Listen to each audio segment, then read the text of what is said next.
Olá, professora Karina. Na aula de hoje, prosseguiremos com o estudo da análise combinatória. Para isso, retomaremos o princípio fundamental da contagem e introduziremos a ideia de fatorial, sempre baseados no nosso livro-texto. Então, para começar nossa aula, vamos retomar o que aprendemos na última aula, resolvendo este exercício do nosso livro-texto, volume 2, parte 2, página 367. E assim diz o exercício 8. Suponha que o número da linha dos telefones celulares de um estado fosse composto de 8 dígitos e que o primeiro da esquerda só pudesse ser um dos dígitos 5, 6, 7, 8 ou 9. Então, o telefone composto por 8 dígitos, 4, 5, 6, 7, 8. O primeiro dígito da esquerda só poderia ser 5, 6, 7, 8 ou 9, não havendo nenhuma restrição para os demais dígitos. Para aumentar o número de linhas telefônicas, decidiu-se que o número de cada linha passaria a ter 9 dígitos e que o primeiro da esquerda seria o dígito 9, não havendo nenhuma restrição para os demais dígitos. Na letra A, qual seria o número máximo possível de linhas antes do acréscimo do novo dígito, que foi o dígito 9? Então, antes disso, o telefone possuía 8 dígitos e para nós resolvermos, nós vamos ter que fazer escolhas aqui, né? Tomar decisões. Primeira decisão, de quantas formas pode ser o primeiro algarismo desse telefone? Temos apenas 5 opções. Já na escolha dos outros 7 dígitos, não há nenhuma restrição. Então, cada um dos 10 algarismos, de 0 a 9, pode ser utilizado aqui. Dessa forma, utilizando o princípio fundamental da contagem, nós temos um resultado de 5 vezes 10 à sétima linhas telefônicas. No exercício B, qual seria o número máximo de linhas após o crescimo do nono dígito? Então, a gente observa que para escolher o primeiro algarismo, nós temos apenas uma opção, só pode ser o número 9. Em compensação, para escolher os outros 8 dígitos, nós não temos restrição. Qualquer um deles pode ser utilizado. Então, nós temos 1 vezes 1, né? Vezes 10 à oitava, que são 10 à oitava linhas telefônicas. O nosso exercício termina aí, mas ele poderia continuar com o item C. A frase "o número de telefones dobrou" é verdadeira ou é falsa? Justifique sua resposta. Isso bem poderia ser uma questão discursiva de prova. Se era 5 vezes 10 à sétima, né? Essa era a quantidade de telefones antes do acréscimo do nono dígito. Se ele está afirmando que passa a ser o dobro, temos que calcular isso e verificar se o resultado dará 10 à oitava. 2 vezes 5, 10, vezes 10 à sétima, multiplicação de potências de mesma base, conserva a base e soma os expoentes. Então, essa frase é verdadeira. Realmente, nessas condições, após acrescentar um outro dígito ao número de telefones, essa quantidade de linhas dobra. Uma vez tendo feito nossa revisão, né, nossa lembrança do que estávamos estudando, vamos formalizar segundo o livro-texto, o princípio fundamental da contagem. E ele começa falando, se um experimento é... Quando a gente usa a palavra experimento, a gente pensa logo em laboratório, né? Física, química, biologia, mas essa palavra será muito utilizada agora em análise combinatória e probabilidade, quando nós vamos estudar probabilidade, considerando que um experimento é algo, um processo qualquer que vai ser descrito para nós, vai ser problematizado e nós vamos analisar e buscar as possíveis soluções. Então, isso é um experimento para nós, matemática, né? Então, se o experimento pode apresentar N resultados distintos e um experimento F pode apresentar K resultados distintos, então, o número de resultados distintos que pode apresentar o experimento composto de E e de F nessa ordem é dado pelo produto N vezes K. Ou seja, no exercício anterior, nós fizemos um experimento onde as nossas escolhas foram de 8 ou 9 possibilidades, certo? Se os experimentos de E1 até EK podem apresentar N1, N2, N3, NK resultados distintos, respectivamente, então, o número de resultados distintos que o experimento composto de todos os outros pode apresentar é dado pelo produto de todos. Ou seja, estamos vendo aqui a formalização do princípio fundamental da contagem, que nós já estamos trabalhando desde a aula passada. E ele, nesse terceiro retângulo, vai falar agora que se nós tivermos conjuntos não vazios de A1 até AK, o número de escolhas diferentes de um elemento de A1, ou de A2, ou de A3, ou de AK nessa ordem, é dado pelo produto do número de elementos de cada um dos conjuntos. Essa foi a maneira formal, né, de definir o princípio fundamental da contagem.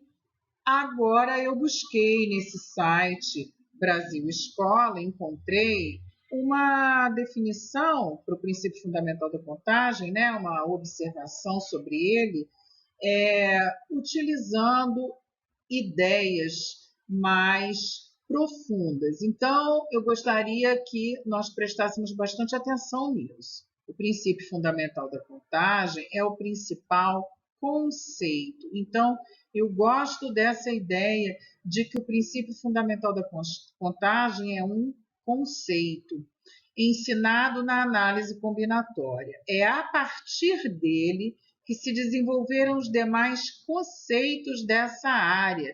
Então, o conceito exige uma compreensão mais profunda nossa sobre o que estamos aprendendo, né? Nós assimilarmos um conceito é uma coisa muito sólida e é a isso que eu estou convidando vocês a fazer. E as fórmulas de fatorial, combinação, arranjo e permutação, de novo, foram consideradas conceitos. Entender esse princípio é essencial para compreender situações que envolvem contagem. Esse princípio afirma que se eu preciso tomar mais de uma decisão, ou seja, se nós tivermos consciência que ao estarmos resolvendo problemas de contagem, problemas de análise combinatória, nós estamos a cada momento tomando decisões, isso vai nos ajudar muito na hora de organizarmos o nosso raciocínio. E cada uma dessas decisões pode ser tomada de X, Y, Z, etc. maneiras, para sabermos a quantidade de formas que essas decisões podem ser tomadas simultaneamente, basta calcular o produto dessas possibilidades. Então, de posse disso, vamos começar o nosso caminho em direção à definição de fatorial, né, o entendimento do que é fatorial e do entendimento de um agrupamento que nós vamos falar pela primeira vez hoje. Então, diz o exercício aí, quantas filas distintas eu posso formar? A coisa assim mais importante daqui da palavra fila é que fila é uma sequência, ou seja, é um agrupamento ordenado. Faz diferença eu ser o primeiro da fila ou o 50º da fila, faz muita diferença. Então, quando a ordem faz diferença, nós dizemos que estamos formando um agrupamento ordenado, ou seja, uma sequência. Já quando o nosso agrupamento for não ordenado, quando o nosso agrupamento for, cadê a canetinha? For não ordenado,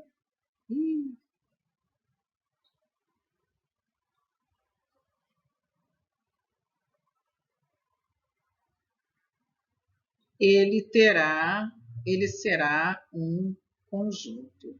Por enquanto, nessas próximas aulas, grupamentos não ordenados não vão estar nos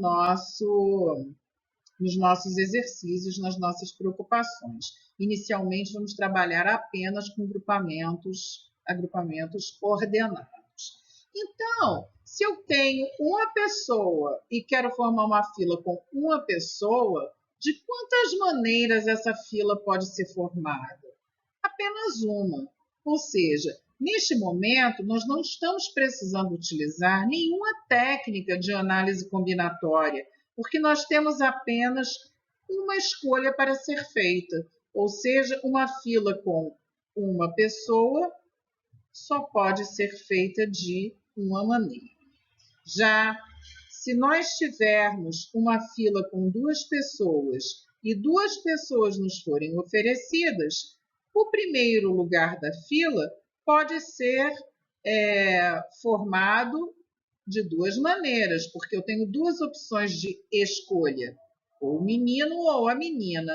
Já o segundo lugar da fila só vai poder ser ocupado pela pessoa que sobrou. Então, eu só terei uma opção de escolha, resultado, duas filas diferentes. Tudo isso utilizando o princípio fundamental da contagem ou o princípio multiplicativo, que nós já estamos utilizando desde a aula passada.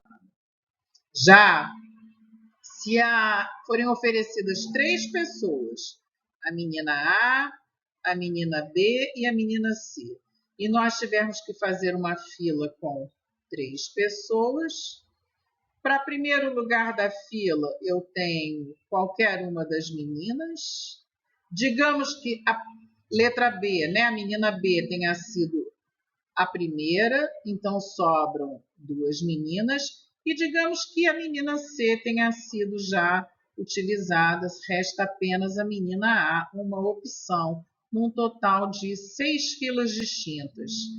Relembrando que uma outra forma de nós resolvermos este problema é usando a árvore das possibilidades. A árvore das possibilidades. De que forma a gente monta essa árvore? No primeiro lugar, nós temos 3 opções: menina A, menina B ou menina C. Se a menina A for a primeira, a segunda da fila pode ser a menina B ou a menina C. Neste caso aqui, a menina A ou a menina C. E neste caso, a menina A ou a B. Se a A e a B já foram utilizadas na fila, aqui só pode ser a C, aqui só pode ser a B, aqui a C, aqui a A, aqui a B e aqui a A. Tendo nós dessa forma, 1, 2, 3, 4, 5, 6 filas distintas. É óbvio que essa forma de resolver ela é muito visual, muito esclarecedora. A gente compreende direitinho o princípio fundamental da contagem, quando a gente observa a árvore das possibilidades. Mas ela é um instrumento que nos dificulta resolver exercícios mais complexos. Se nós formos, então, fazer uma fila com 4 pessoas, são oferecidas 4 e queremos fazer uma fila com 4.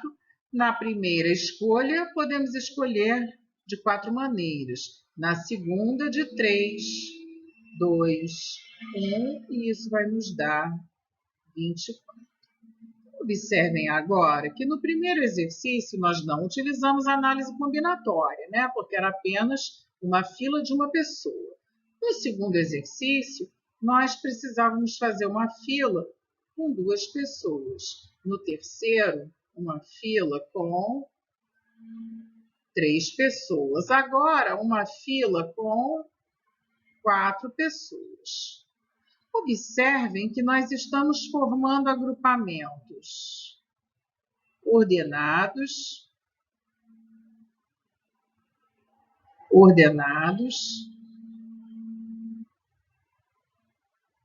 Esses agrupamentos estão utilizando todos os objetos, que no caso são pessoas oferecidos, né? No primeiro exemplo foram oferecidas 2 pessoas e a fila era de 2. 3 pessoas com uma fila de 3. 4 pessoas com uma fila de 4 pessoas. Então, todos os elementos oferecidos são utilizados no agrupamento.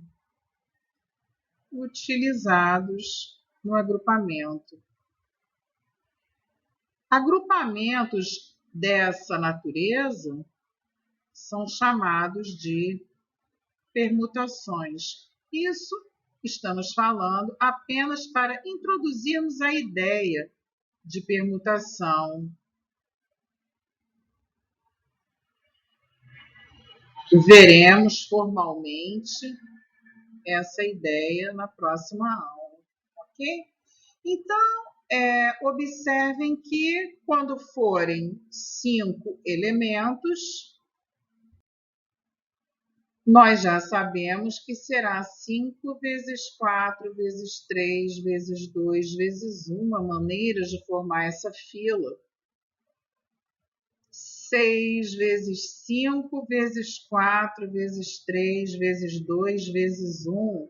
720 maneiras de formar uma fila com 6 pessoas. E observe que aqui já começa a ficar cansativo. 7, 6, 5, 4, 3, 2, 1. Isso vai dar 5.040 maneiras de formar a fila.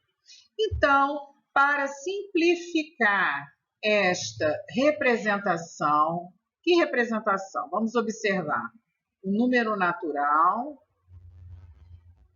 e uma multiplicação de todos os números naturais consecutivos até chegarmos ao número 1. Então, já que isso daqui, esse tipo de multiplicação vai ocorrer muito nos estudos de análise combinatória, esse tipo de multiplicação obteve, né, foi brindado com uma representação especial. E o símbolo desta representação será o fatorial, ou seja, 5 vezes 4 vezes 3 vezes 2 vezes 1. Pode ser representado por 5 fatorial. 6 fatorial aqui e aqui 7 fatorial. Ou seja, esse símbolo de exclamação está representando a operação fatorial, que não é uma operação nova. Ela nada mais é do que esta multiplicação, ok? Então, generalizando o nosso raciocínio para uma fila de N pessoas, seguindo o padrão, né, que já entendemos anteriormente, a quantidade de maneiras distintas que poderemos formar essa fila será de n fatorial maneiras distintas. E isso, algebricamente, o que significaria?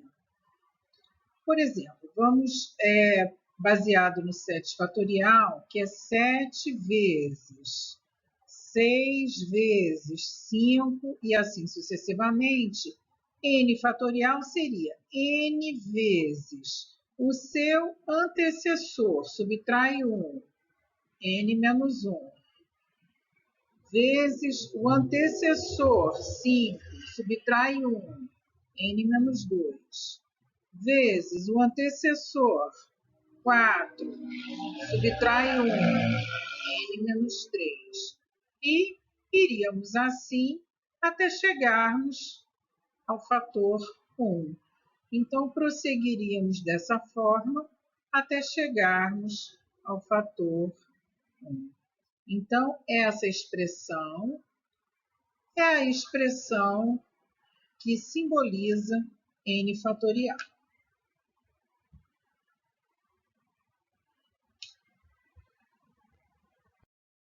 Nosso livro-texto formalizou desta maneira: seja n um número natural maior ou igual a 2. O fatorial de n, que é representado por n exclamação, é o produto dos números naturais consecutivos n-1, n-2, até chegarmos ao 1. E se nós observarmos o 6 fatorial como 6 vezes 5 vezes 4 vezes 3 vezes 2 vezes 1, nós podemos dizer que o 5 fatorial, já sabemos, pode ser substituído. Desculpa, que essa multiplicação, 5 vezes 4 vezes 3 vezes 2 vezes 1, pode ser substituída por 5 fatorial. Então, 6 fatorial pode ser escrito como 6 vezes essa multiplicação, que é 5 fatorial. Este exemplo nos leva à propriedade fundamental dos fatoriais, onde n fatorial pode ser escrito como n vezes n menos 1 fatorial. Então, como extensão da definição de fatorial, lembrando que na definição o n era maior ou igual a 2, houve necessidade, em algum momento da álgebra dos cálculos utilizados na análise combinatória, de termos o valor de 1 fatorial e de 0 fatorial. Então, vamos entender o porquê que ambos resultam em 1. 2 fatorial, se utilizarmos a propriedade fundamental do fatorial, é 2 vezes o seu antecessor, 1 fatorial. Mais 2 fatorial também é 2 vezes 1. E este membro vamos repetir aqui. Então, o que temos é uma igualdade. Primeiro membro e segundo membro são produtos. 2 é fator no primeiro membro. 2 é fator no segundo membro. Então, dividindo os dois membros por 2, vamos obter 1 e vamos obter 1 fatorial. Dessa forma, fica mostrado que 1 fatorial igual a 1, algo compreensível para nós. O que vai ficar menos compreensível é porque 0 fatorial tem o mesmo valor do 1 fatorial. Então, vejamos. 1 fatorial, utilizando a propriedade fundamental do fatorial, é 1 vezes o fatorial do seu antecessor. Mais 1 fatorial, acabamos de verificar que é 1. Repetimos o segundo membro. Repetimos o 1. E aqui nós vamos utilizar um conceito antigo nosso. Qualquer número vezes 1 é o próprio número, ficando dessa forma mostrado o porquê de 0 fatorial ser 1. Então, vamos para os exercícios, todos do livro-texto agora. Então, aqui, em primeiro lugar, pediram para calcular 6 fatorial, e nós já calculamos lá atrás, que é 720, e o 7 fatorial, que é o 7 vezes o 6 fatorial, será 7 vezes 720, que é 5.040. Então, aqui, 4 fatorial, que é 4 vezes 3 vezes 2 vezes 1, que é 24, menos o 3 fatorial, que é 3 vezes 2 vezes 1, que é 6, dará 18. Observem que não existe nenhuma propriedade operatória que nós podemos usar com o fatorial. 1 fatorial é 1. 2 fatorial, que é 2 vezes 1, é 2. E isso é 3. Atenção, não é 3 fatorial, é apenas 3. 0 fatorial é 1. 3 fatorial já calculamos que é 6. Então, este resultado é 6. E aqui, 4 fatorial, que é 24. 3 fatorial, que é 6, mais 2 fatorial, que é 2, 24 sobre 8, que é 3. No exercício 23, onde foi pedido para simplificarmos as expressões, observamos que agora as expressões são todas fracionárias, ou seja, está implícita a operação de divisão. E como o fatorial é uma operação de multiplicação, as simplificações aqui ficam mais fáceis. Então, observe que o 8 pode ser levado até o 7 fatorial. Então, observando que é multiplicação, podemos fazer a simplificação, o que nos ajuda a reduzir a quantidade de cálculos. No caso da letra B, 7 fatorial no numerador, o 10 fatorial pode ser levado ao 7 fatorial. 10 vezes 9 vezes 8 vezes 7 fatorial. Dessa forma, fazendo a simplificação, teremos 1 sobre 720. No item C, o 6 fatorial pode ser levado ao 3 fatorial. 6 vezes 5 vezes 4 vezes 3 fatorial. E o 11 fatorial pode ser levado ao 9 fatorial. 11 vezes 10 vezes 9 fatorial. Como tanto no numerador quanto no denominador as operações são de multiplicação, podemos fazer as simplificações e no numerador vai sobrar 6 vezes 5 vezes 4, no denominador 11 vezes 10. 10 dividido por 5 dá 2. 4 dividido por 2 dá 2. Dessa forma, no numerador, 6 vezes 2, 12, e no denominador, 11, 12 sobre 11. Os outros exercícios ficam para casa e vocês podem tirar dúvida por intermédio do chat ou do fórum. O exercício 24 já é um exercício de vestibular e pede para nós simplificarmos essa expressão. Atenção, que esse sinal de soma já pode nos atrapalhar um pouco se não estivermos muito atentos nas simplificações. Então, com esse sinal de soma, a princípio, nós não podemos fazer uma simplificação do numerador com o denominador. Então, nós temos que transformar o numerador numa multiplicação. E conhecemos a técnica para isso, que é a técnica de fatoração.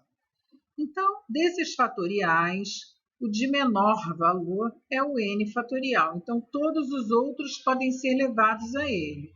Então, n mais 1 vezes, subtraindo 1, obtemos o antecessor, n fatorial, mais n fatorial. E agora o n mais 2 fatorial, n mais 2, vezes o seu antecessor, né, subtraindo 1, vezes o seu antecessor, subtrai 1, chegamos ao n fatorial. No numerador, temos uma soma.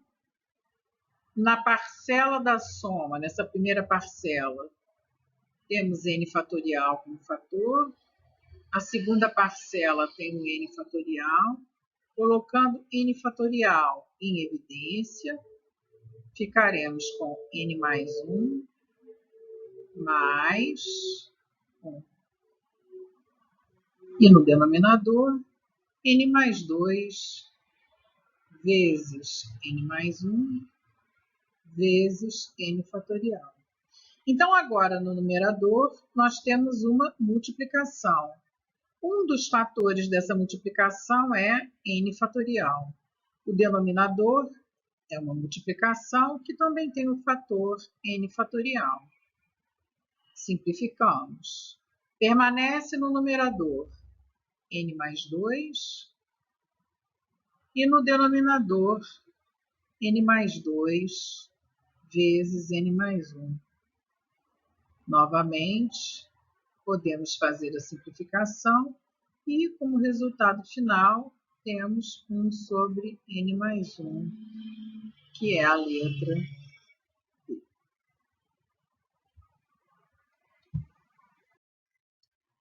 Então, resumindo o que nós vimos hoje, para deixarmos nossas ideias bem organizadas, nós formalizamos, relembramos o conceito de princípio fundamental da contagem, entendemos que é mais importante do que entender como se faz a conta, entre aspas, relativa ao princípio fundamental da contagem, é entender o conceito. E esse conceito está ligado a decisões e escolhas simultâneas, duas ou mais. Então, quando nós temos que fazer duas ou mais escolhas, tomar duas ou mais decisões simultaneamente, vem à nossa mente de forma imediata o princípio fundamental da contagem.